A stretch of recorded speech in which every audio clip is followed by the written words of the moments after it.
is First Prime, and today on Kaiju Thursday, we're taking a look at Kong, Skull Island, the second.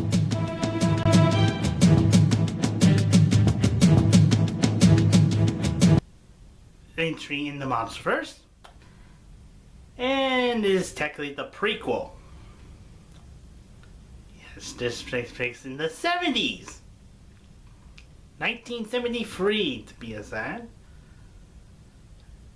With a little hint of the much earlier 40s. But yeah,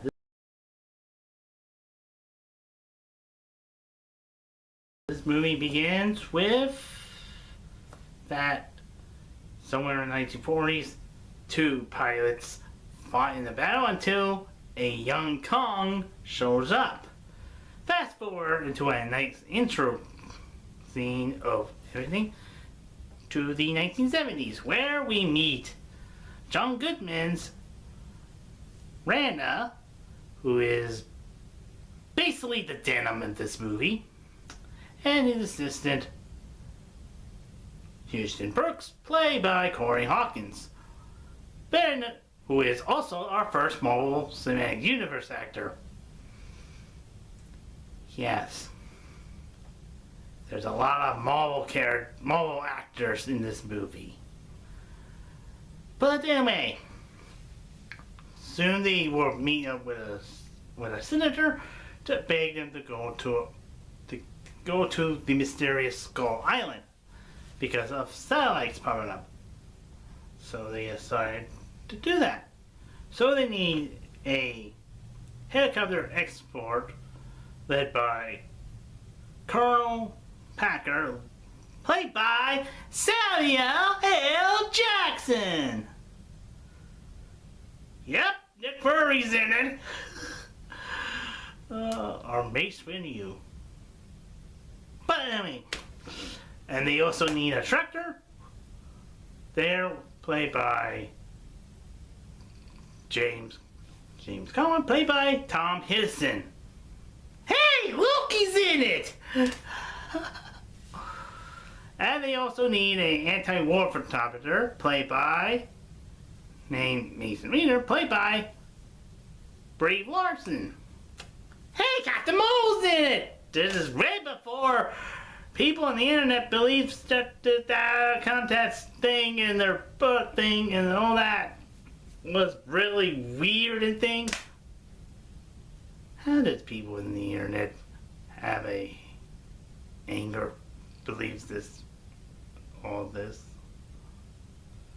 But anyway, soon they will get on a ship, explains that on the island.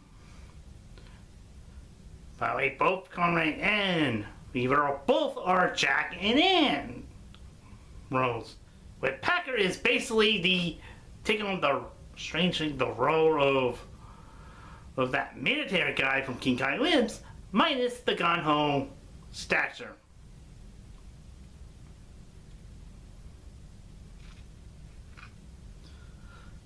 So soon they went to Skull Island by helicopters after a lot of rain and thundering and references to a 1983 dinosaur movie. They went to Skull Island, which is unlike previous versions, the most beautiful thing about the island. It's most beautiful because there's no horrors of the island. Which is really sad when we next saw this island in Godzilla vs. Kong. Blame Ghidorah on that. All that because they start bombing the place until Kong showed up and put on trees, destroying the helicopters and all the other stuff. Soon they decided to go search for all the island, and reveals that Monarch was that Randall's organization. Monarch was also up behind him, which is really cool. Look at tie for ties to the not this movie, but Godzilla 2014. Yeah, you knew they mentioned Monarch. A certain lizard's gonna show up in the near future. But anyway, the Team A encounters different both teams encounter the wildlife of the island, who ain't dinosaurs for once, or snakes, or dragons, or bears, or Gorosaurus. Sorry, Gorosaurus. But yeah. But anyway, soon, Team A meet up with the natives of the island, the Inuit. Unlike previous natives, ain't savage because they're silent, and unlike the previous versions that had the wall kept Kong out of the way, they kept something else. That something else being the skull crawlers, who are based on the two-legged creatures things from the original King Kong, and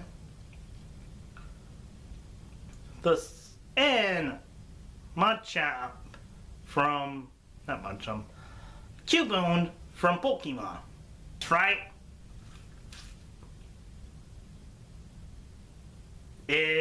That's right. That is an unholy combination of a reptile from one movie, from the original Kong movie, and a Pokemon. And that's not the only thing. They found Hank Mo, played by Michael Keaton. No. Batman's not in it. James Jones Emerson. Nope. Played by John C. Reilly. You know, the guy from Guardians of the Galaxy had arrested Star-Lord? Yeah, that guy.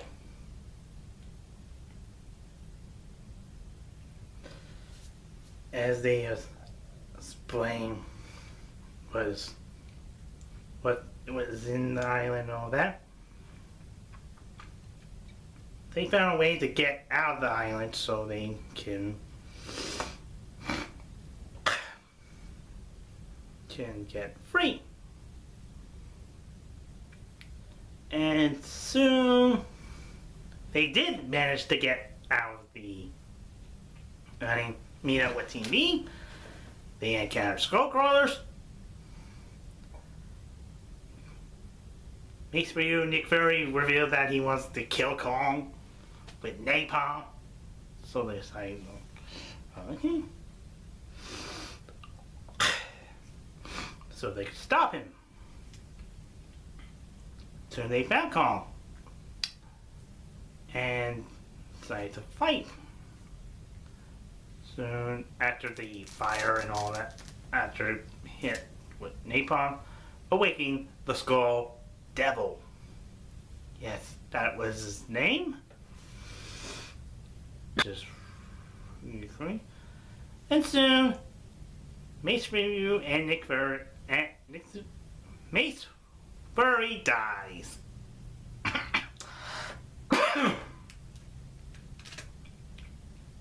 By Kong's fist. As you're wondering, what about John Goodman's character? He got 8.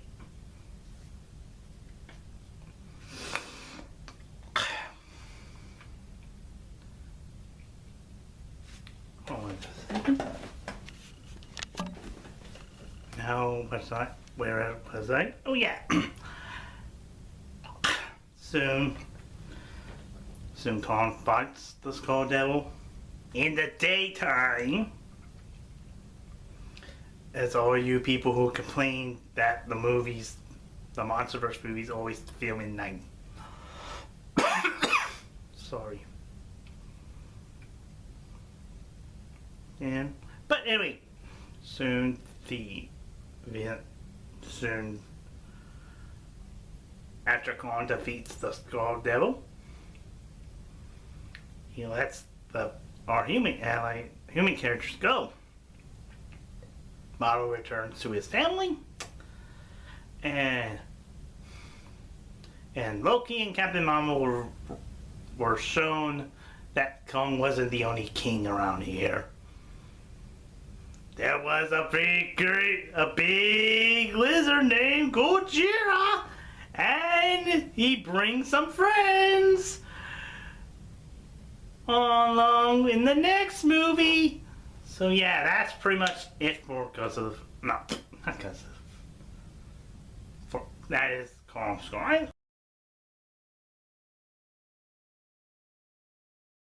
Overall, it was a very interesting movie.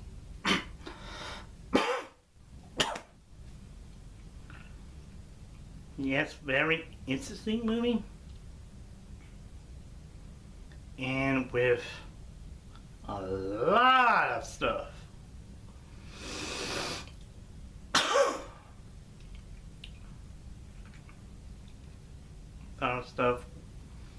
You have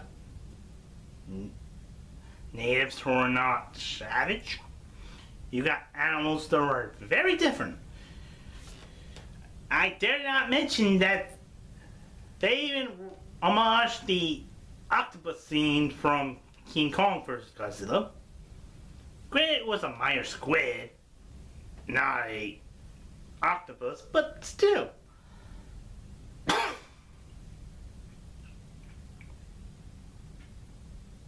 Again, there was other characters that I did not mention. Like Cole and his lack of sense of humor,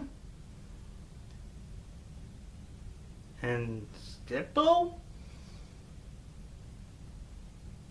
and the guy who has a son named Billy, who becomes a running gag.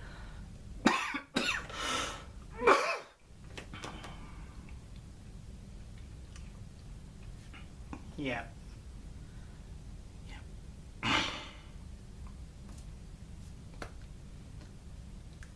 Yeah. But, yeah. Overall, Kong Skull Island is a pretty good, isn't it? Kong's design was really awesome. To showcase a young Kong. Before he got big and beat up Godzilla. Or I should say Godzilla beat him up. But still, overall is a really nice movie, and is way better than all the remakes and reimagines of Kong. This is truly a standalone movie. And plus, Kong didn't die in this American movie. There's a plus. And plus, he didn't fall in love with Captain Marvel. Another plus.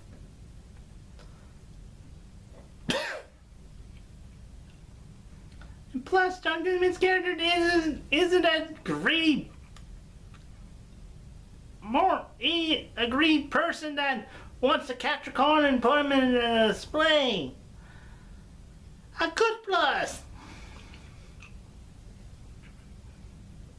Overall, this is a really good movie, and yeah.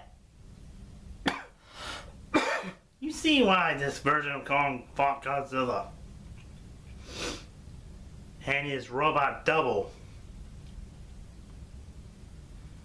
But anyway, that's pretty much it for Kong Skull Island. The next 3 movies will be pain, suffering, anguish, because it is that format that no one kindly likes. And I'm not talking about animation. It is animation, But in Japan, it is anime! CG anime! And they did it on Godzilla! Yes, we're doing the Godzilla Earth trilogy with the first one. The simple one, with a much easier title.